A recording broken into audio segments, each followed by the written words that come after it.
Holding space is about showing up authentically and creating safety in the moments that matter most. From parenting littles to navigating friendships and partnerships, I reframe tantrums, conflicts, and messy feelings as invitations to connection. I'm Julia Clark, a psychotherapist and play therapist with over 30 years of experience walking alongside children, families, and the people who care for them.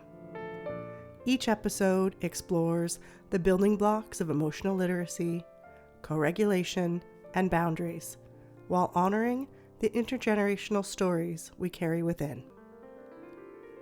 Blending science with lived wisdom, I believe growth is playful, healing is possible, and we are all learning together.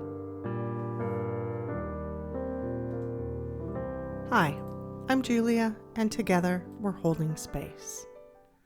Over the past few weeks, we've been stacking building blocks together. We started by naming our feelings, then explored name it to tame it. We looked at how regulation and co-regulation shape our relationships, and last time, we discovered the magic and science of mirror neurons, the way that our bodies reflect the safety or stress of those around us.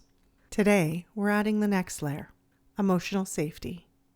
This sits at the heart of every strong relationship, but can feel hard to define. We hear that phrase a lot, but what does it really feel like?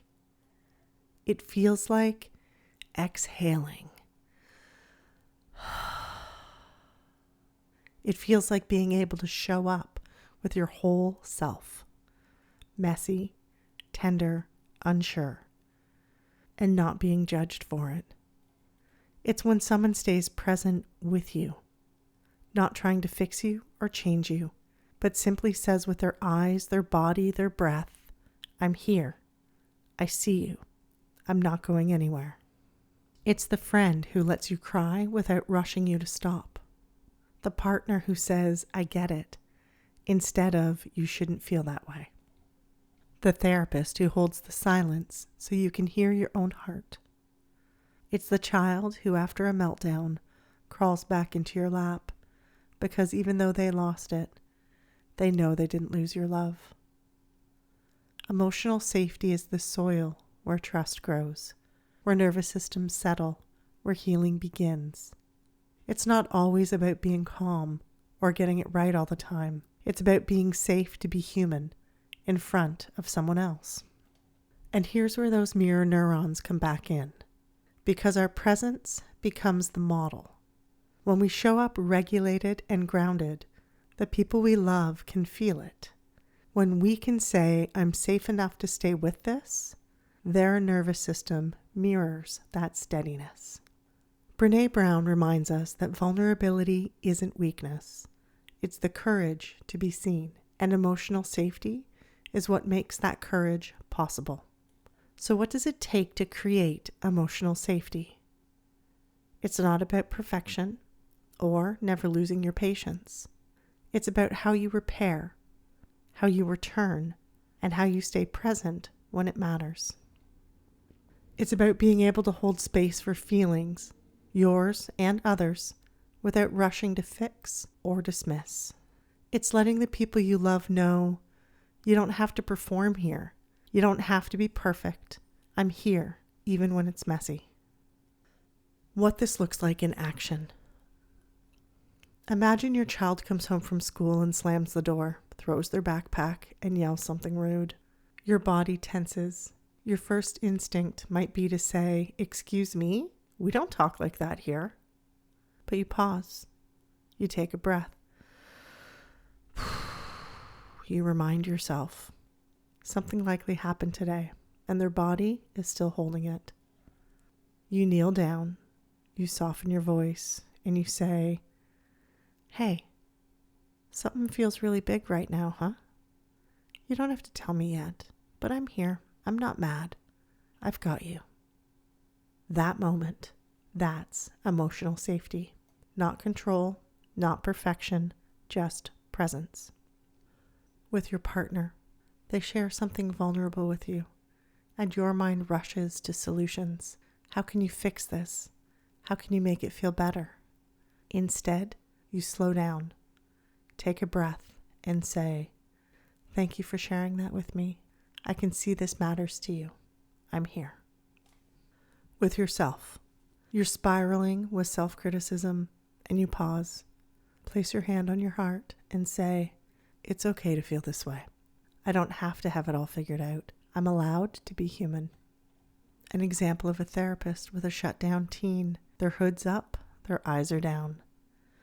Inside, you feel an urgency that says push, but you breathe. You notice and soften. Then quietly, "I'll sit with you while your body catches up." No rush. You orient gently to the space, the window, the rug, the door. Your regulated presence says, "We can go slow. You're not alone." The coach on the sidelines. Game day panic. A player freezes after a mistake. Instead of barking corrections, you place a steady hand on their shoulder and say, "Breathe with me. Eyes on me. 1 inhale. 1 exhale." Next play, same form. Your calm steadies their storm. Emotional safety is not something we give others only. It's something we learn to give ourselves too.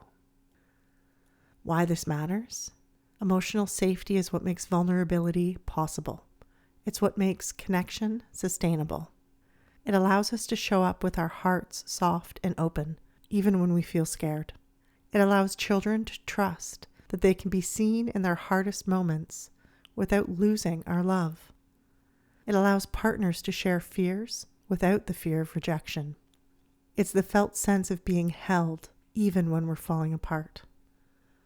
Take a breath with me now. Inhale. Exhale. Ask yourself, where in my life do I feel emotionally safe? What does it feel like in my body when I am safe to be fully myself? Where could I practice offering that safety to someone else or to myself this week? Let these questions be gentle invitations, not demands. You don't have to get it perfect. The practice is to return to presence again and again with compassion. If the content of this podcast really resonated with you and you'd like to go even deeper, I'd love to invite you to step into this work more fully. Beyond the podcast, there are many ways that we can connect. Individual therapy for your child, parent coaching or support for yourself, and deeper I Am sessions that explore intergenerational patterns.